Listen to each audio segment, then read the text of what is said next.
FIFA বিশ্বকাপের round of ৩২-এর একটি রোমাঞ্চকর ম্যাচে দক্ষিণ আফ্রিকাকে ১-০ গোলে হারিয়ে প্রথমবারের মতো বিশ্বকাপের শেষ ১৬তে জায়গা করে নিয়েছে সহ-আয়োজক দেশ কানাডা। লস অ্যাঞ্জেলেস স্টেডিয়ামে অনুষ্ঠিত এই ম্যাচটি নির্ধারিত ৯০ মিনিট পর্যন্ত গোলশূন্য থাকার পর অতিরিক্ত সময়ে নাটকীয় মোড় নেয়।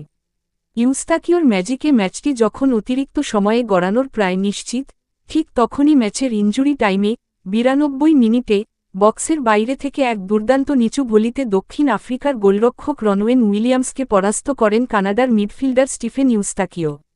এই একমাত্র গোলটিই ম্যাচের ভাগ্য নির্ধারণ করে দেয়।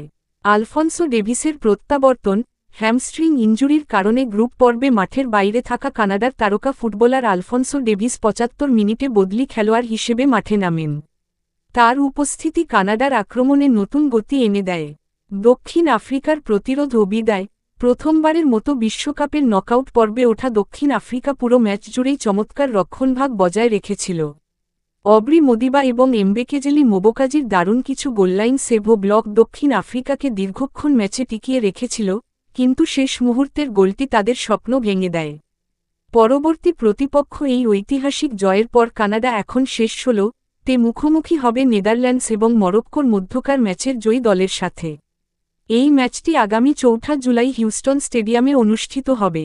মাই নিউজ স্পোর্টস চ্যানেলটি সাবস্ক্রাইব করে বেল আইকনটি অন করে দিন।